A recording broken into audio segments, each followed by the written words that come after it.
Every year, over 600,000 people are reported missing in the United States alone. Most are found within hours or days. Some are never seen again. But there's a third category that nobody talks about. Cases where the person is found, but what happened to them makes no sense, where they reappear in impossible locations with impossible stories, or changed in ways that defy explanation. What you're about to hear are 5 documented missing person cases that were officially solved, but the solutions only created deeper mysteries. These are real accounts, verified by multiple witnesses, backed by evidence that shouldn't exist. The first case begins on a Tuesday morning in March 2016, when 43-year-old Rebecca Lawson left her home in Portland, Oregon, to walk her dog. Her husband, David, watched her leave at 7:15 a.m. She took their golden retriever, Cooper, and headed toward the neighborhood park 3 blocks away. It was a route she'd walked every morning for 6 years. Neighbors saw her at the park at 7:25. A jogger passed her at 7:32, and later told police she seemed perfectly normal, throwing a tennis ball for Cooper.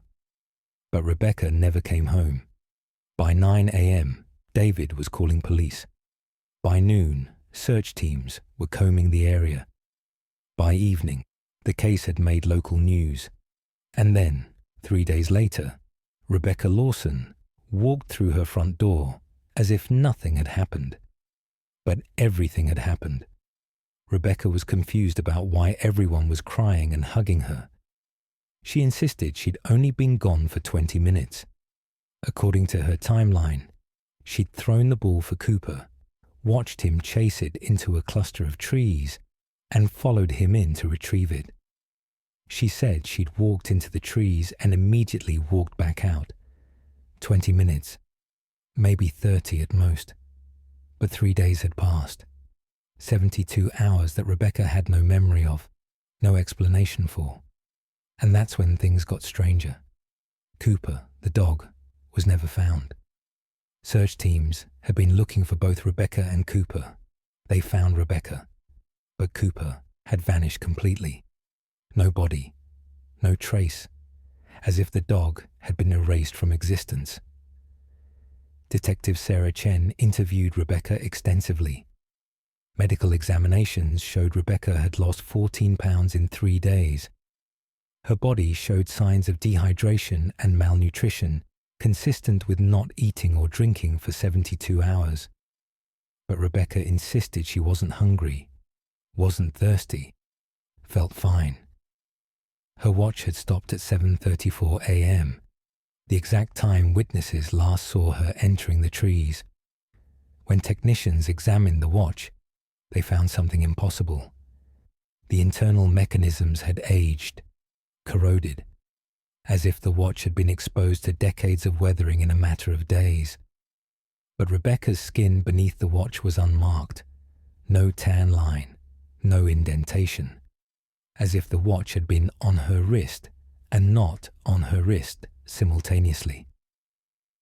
Detective Chen took Rebecca back to the park, to the exact spot where she'd entered the trees. Rebecca pointed to a gap between 2 large oaks and said, "I walked through there." Chen walked through the same gap. It led to a small clearing, maybe 20 feet across, completely visible from the path. There was nowhere to hide, nowhere to go. But Chen had an idea. She brought in ground-penetrating radar and had the clearing scanned. What they found made her blood run cold. Beneath the clearing, 12 feet down, there was a void, a space that shouldn't exist. Engineers were brought in to excavate carefully. What they uncovered was a chamber, carved from solid rock. No entrance, no exit. And inside that sealed chamber, they found a dog collar. Cooper's collar, with his name tag still attached. But there was no way to access the chamber from above. No tunnels leading to it. It was completely sealed by solid rock and 12 feet of earth. Yet somehow, Cooper's collar was inside. Rebecca's case was officially closed as found safe, but the investigation into what happened continued quietly. Detective Chen discovered something else during her research. Over the past 40 years, 7 people had gone missing from that exact park. All had been found within days. All claimed to have only been gone for minutes, and all were missing pets or personal items that were never recovered. Chen believes there's something in those trees. A thin spot. A place where reality doesn't work the way it should. Where time dilates. Where things can slip through cracks into spaces that exist beside our world, but not quite in it. Rebecca never walks her dog anymore. She won't go near that park, and sometimes, late at night, she swears she can hear Cooper barking, far away, muffled, as if he's calling to her from somewhere she can't reach, somewhere he's been trapped for what, to him, might have been 72 hours, or might have been decades. Time works differently in the spaces between. The second case takes us to rural Montana in July 2018, where 16-year-old Tyler Morrison went on a solo camping trip in the Beartooth Mountains. Tyler was an experienced outdoorsman, had been camping since he was 8, knew the area well. He told his parents he'd be gone for 3 days, camping at a specific location near Mystic Lake. When he didn't return on the 4th day, park rangers initiated a search. They found his campsite exactly where he'd said it would be. His tent was still standing. His supplies were neatly organized. His backpack was there, his sleeping bag, everything except Tyler. And his satellite phone, which he'd taken for emergencies, showed no calls made, no messages sent. It was as if Tyler had simply stood up from his campsite and vanished. The search expanded. Helicopters scanned the area. Tracking dogs followed his scent to the edge of the lake and lost it. Divers searched the water. Volunteers combed hundreds of square miles of wilderness. Nothing. After 2 weeks, hope was fading. Tyler's parents made tearful pleas on television. And then, on day 17, a hiker found Tyler sitting on a rock beside a trail, 8 miles from his campsite. He was alive, healthy, and claimed he'd only been walking for about an hour. When rangers brought Tyler to his parents, the reunion was emotional and confusing. Tyler kept asking why everyone was so upset. He insisted he'd left his campsite that morning to do some exploring, had gotten turned around, and was heading back when the hiker found him.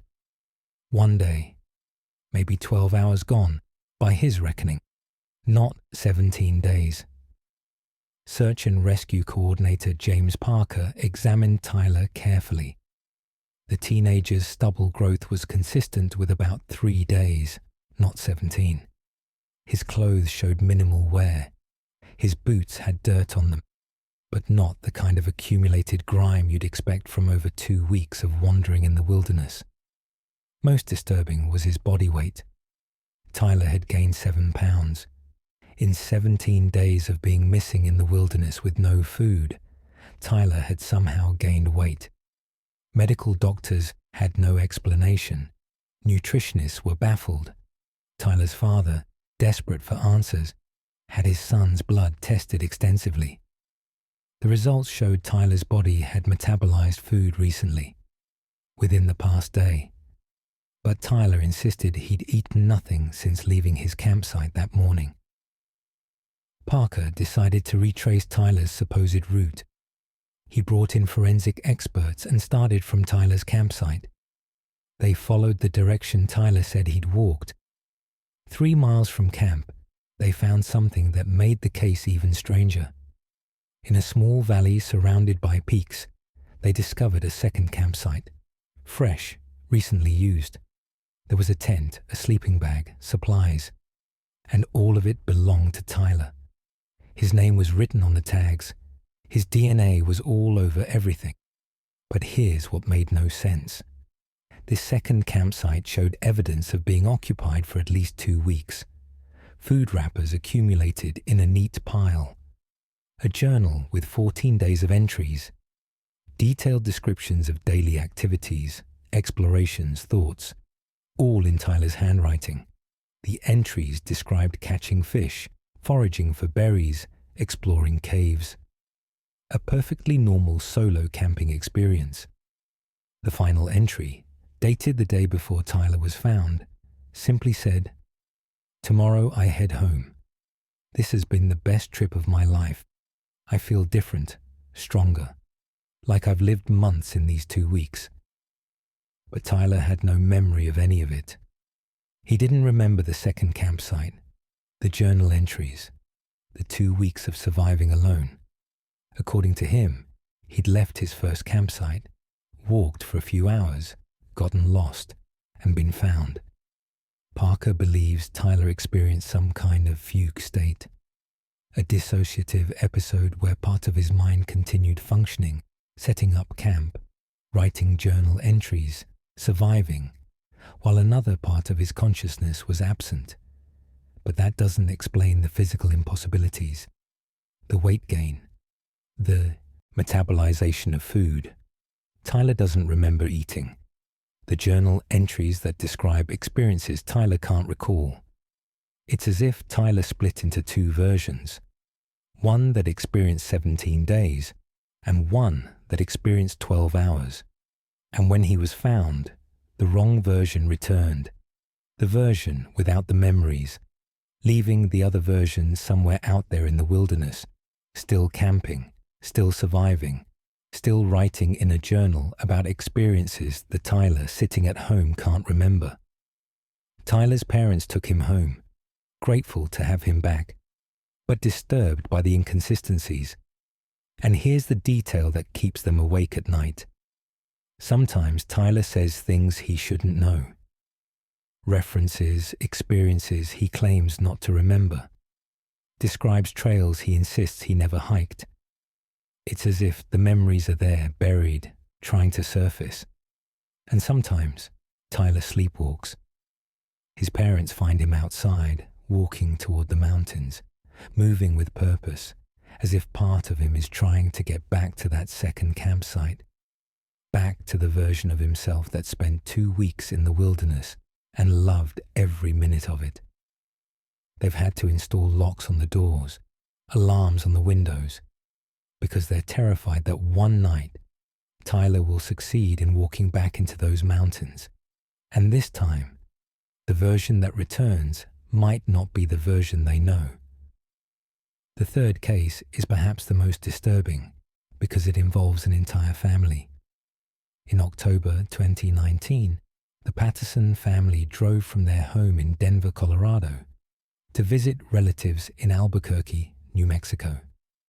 Mark and Jennifer Patterson, along with their 2 children, 8-year-old Emma and 12-year-old Lucas, left Denver at 6 a.m. on a Saturday morning. The drive should have taken 6.5 hours. They were expected to arrive around 1 p.m., accounting for stops. When they hadn't arrived by 3 p.m., relatives started calling. No answer. By 6 p.m., police were notified. The family's vehicle was found the next morning, parked at a rest stop along Interstate 25, about halfway between Denver and Albuquerque. The car was locked, empty, personal belongings still inside. No signs of struggle. The Patterson family had simply vanished. State police reviewed security camera footage from the rest stop. It showed the Patterson vehicle pulling in at 9:47 a.m. The family got out, stretched, and walked toward the restrooms. The cameras showed them entering the restroom building at 9:52 a.m. And they never come out. Police checked every camera angle, watched every minute of footage. The family entered the building and ceased to exist. But here's what made investigators' skin crawl. Other people entered and exited those restrooms all day. No one reported seeing the Patterson family inside. When police searched the restrooms immediately after reviewing the footage, they found them empty, normal, unremarkable. 2 bathrooms, 2 stalls in each, completely visible. Nowhere to hide, and no other exits. The case generated national attention. FBI got involved. Theories ranged from abduction to witness protection to voluntary disappearance. But there was no evidence for any of it. And then, 41 days later, a truck driver making a late-night delivery pulled into that same rest stop. He walked into the men's restroom at 2:33 a.m. and found Mark Patterson standing at the sink, staring at his reflection, looking confused and terrified. Mark was alone.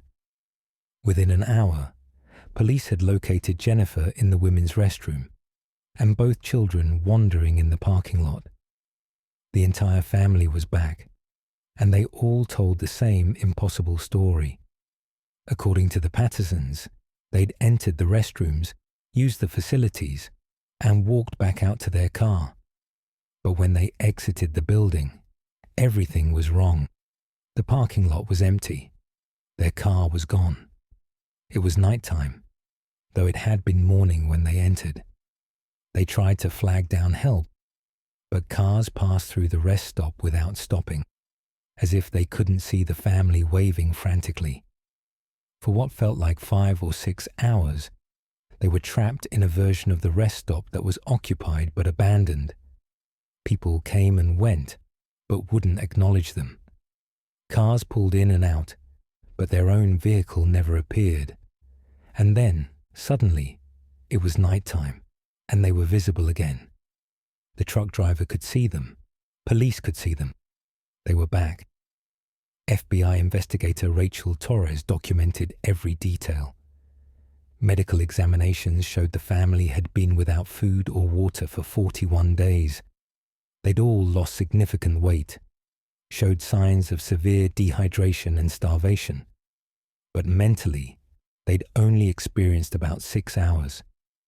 Torres interviewed dozens of witnesses who'd used that rest stop during the 41 days. She showed them photos of the Patterson family. Several witnesses had strange reactions. They said the family looked familiar, that they thought they'd seen people matching those descriptions, but they'd seemed wrong somehow. Translucent, out of focus, like looking at them hurt your eyes, so you looked away. Torres believes the Patterson family slipped into a parallel version of the rest stop, a pocket dimension that existed in the same physical space but slightly out of phase with our reality. For 41 days, they were there but not there, visible but not quite, and their bodies experienced the passage of time even though their minds perceived only hours. The Pattersons never completed their trip to Albuquerque. They drove straight home and haven't left Denver since. They won't use public restrooms anymore. They avoid rest stops completely. And here's the detail that Torres includes in her report, but doesn't emphasize. Since returning, all 4 family members cast 2 shadows. In bright sunlight, there's the normal shadow, and beside it, slightly offset, a second shadow, fainter, as if part of them is still in that pocket, dimension, still trapped at that rest stop, still waving at cars that pass through without seeing them. Torres believes they didn't fully return, that pieces of them remain in that other space, and she worries about what happens if those pieces want to be whole again, if the shadows start getting darker while the bodies get fainter, if the Pattersons are slowly being pulled back to that place where they spent 41 days being invisible. The 4th case comes from a small town in Washington state in December 2020. 68-year-old Margaret Chen went missing from her home in the middle of the night. Her husband, Robert, woke at 3 a.m. to find her side of the bed empty. He searched the house, the yard, called neighbours. Margaret was gone. She'd left wearing only her nightgown despite temperatures below freezing. Police found no footprints in the snow around the house, no tyre tracks, no evidence of how she'd left or where she'd gone. The town organised search parties. For 8 days, volunteers combed the area. And then a farmer found Margaret standing in the middle of his cornfield, 3 miles from her home, barefoot in the snow, completely unharmed. Margaret was rushed to the hospital suffering from hypothermia. But here's what didn't make sense. She should have been dead. 8 days in below freezing temperatures, barefoot, wearing only a nightgown. Every medical professional agreed she should have died within hours. But Margaret had only mild hypothermia, easily treated. Her feet showed no signs of frostbite. Her body temperature was low, but not dangerously so. And most bizarrely, she'd gained weight. In 8 days with no food, exposed to freezing temperatures, Margaret had gained 12 pounds. When doctors questioned her, Margaret's story was fragmentary and strange. She remembered leaving her house, walking outside, but instead of cold and darkness, she described warmth and light. She said she'd walked into a summer version of her town, green grass, leaves on trees, sunshine. She'd wandered for what felt like a few hours, confused about how it could be summer when it had been winter when she went to bed. She described seeing people, but they were wrong somehow. They moved in slow motion. Their faces were blurred. When she tried to talk to them, they didn't respond, just continued their slow, strange movements. She said she'd found a garden full of fruit and vegetables and had eaten her fill. Then she'd laid down in the grass to rest, and when she woke up, she was standing in the cornfield in winter, and people were shouting her name. Detective Paul Mason investigated Margaret's route. He walked from her house to the cornfield where she was found. The path would have taken her through town, over roads, across private property. It was December. There were no gardens, no fruit, no vegetables. Yet Margaret's stomach contents, when tested, showed she'd recently consumed fresh tomatoes, cucumbers, strawberries, and other produce that doesn't grow in Washington in December. The food was real. It had been digested. Her body had absorbed nutrients from it. But where did it come from? Mason interviewed Margaret's husband, who mentioned that his wife had been having increasingly vivid dreams recently. Dreams of summer, dreams of gardens, dreams of walking through a town that looked like theirs but was always warm and bright. He'd dismissed it as normal dreaming. But now Mason wondered if Margaret had been dreaming of another version of their town. And somehow, that night, she'd walked into her dream, and it had become physical reality. Mason brought in sleep specialists and neurologists. They studied Margaret's brain activity and found anomalies in her sleep patterns. During REM sleep, her brain showed activity in regions associated with physical movement, even though her body was still, as if her consciousness was walking around while her body slept. One researcher theorized that Margaret had somehow developed the ability to make her dreams physical, to step into them, to exist in two realities simultaneously. And that night, she'd gone too far, walked too deep into the dream world, and it took her 8 days to find her way back. But she'd brought something back with her. The food she'd eaten in the dream was real in her stomach. The weight she'd gained was real on her body. The dream had left physical traces. Margaret never fully recovered her normal sleep patterns. She reports continuing to have the dreams, continuing to walk through that summer version of her town.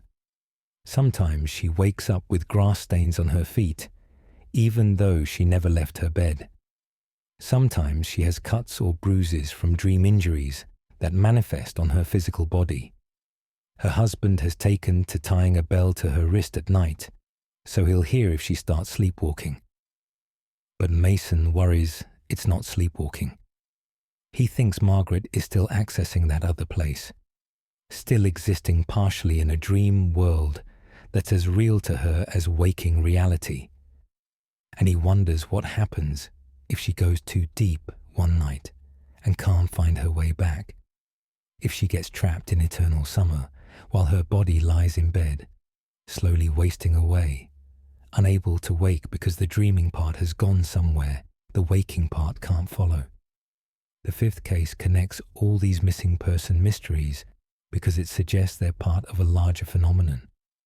In 2021, a researcher named Dr. Linda Morrison was contracted by the Department of Justice to study missing person cases with unusual elements, cases like the ones you've heard.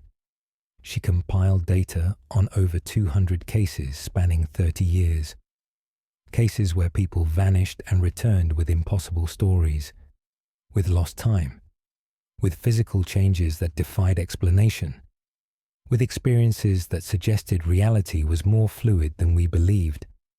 And Dr. Morrison found a pattern that terrified her. The cases were increasing exponentially. What had been 1 or 2 per year in the 1990s had become dozens per year by the 2020s. The cases clustered around specific geographic locations, rest stops, parks, wilderness areas, places where people were in transition, moving from one location to another. And the missing people, when they returned, they all reported similar experiences, time distortions, alternate versions of familiar places, feeling invisible or out of phase with reality, being able to see others but not be seen, finding food or shelter in places that shouldn't have those things. It was as if they were all slipping into the same kind of alternate space, a space that existed parallel to our world but followed different rules. Dr. Morrison theorized that there are thin places, locations where the boundary between our reality and others becomes permeable, where people can accidentally slip through, especially during transitional moments, dawn and dusk, arriving and departing, sleeping and waking. These liminal times combined with liminal spaces created perfect conditions for displacement. But here's what kept Dr. Morrison awake at night. The people who returned were changed, sometimes physically, sometimes mentally. Sometimes they gained abilities they didn't have before. Margaret Chen's dream walking, Tyler Morrison's fugue states, Rebecca Lawson's double shadows. They came back different, as if exposure to that other space had altered them at a fundamental level. Dr. Morrison's final report, which was immediately classified, included a disturbing conclusion. She wrote, "These aren't random incidents. The thin places are growing thinner. The boundaries are breaking down. More people are slipping through, and they're staying gone longer. Eventually, someone won't come back at all. They'll get trapped permanently on the other side. Or worse, something from the other side will slip through into our world. We're not just losing people to these spaces. We're creating doorways, and every person who slips through and returns leaves that doorway a little more open, a little easier to access. We're approaching a tipping point where the barriers will fail completely. And when that happens, we'll discover that reality isn't one solid thing. It's layers, and we've been living on just one layer, unaware of what exists in all the others." Dr. Morrison disappeared 6 months after submitting her report. She was last seen entering a subway station in Washington, D.C. at 8 p.m. on a Tuesday. Security cameras show her descending the stairs to the platform. She never arrived at the platform. Somewhere on those stairs, between the street and the subway, Dr. Morrison vanished. Police searched every inch of that station, found nothing. But here's the detail that makes her colleagues certain she didn't just run away. Her research files, all her data on missing person cases, were found organized on her desk the next morning. And clipped to the front page was a handwritten note that said, "I've gone to verify my hypothesis. If I'm right, I may not be able to return, but I need to see these thin places for myself. I need to understand what we're dealing with. If you're reading this, it means I've been gone longer than I intended. Don't come looking for me. You might slip through too, and there may not be enough of reality left to hold us all." These are 5 missing person cases with unexplained elements. And if you're wondering whether the boundaries of reality are really breaking down, whether people are really slipping into alternate spaces, whether the world is becoming more fluid and less solid, consider this. How many people do you know who've experienced lost time, who've arrived somewhere with no memory of the journey, who found themselves in familiar places that felt subtly wrong, who've had the sensation of being watched by nothing they can see? These experiences are becoming more common, more frequent, more intense. We dismiss them as distraction, stress, imagination.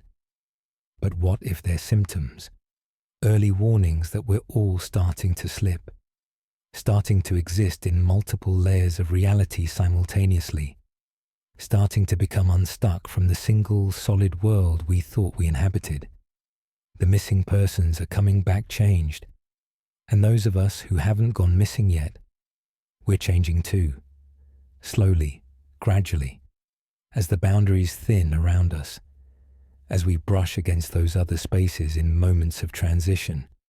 We're all becoming a little less solid, a little more likely to slip, a little closer to the day when we step through a doorway and find ourselves somewhere that looks like home but isn't quite, somewhere we can see our world but can't quite touch it, somewhere we might be trapped for hours that feel like minutes, or days that feel like seconds, or years that feel like moments. The thin places are everywhere now, and they're getting thinner. So pay attention when you enter restrooms, walk through parks, climb stairs between floors.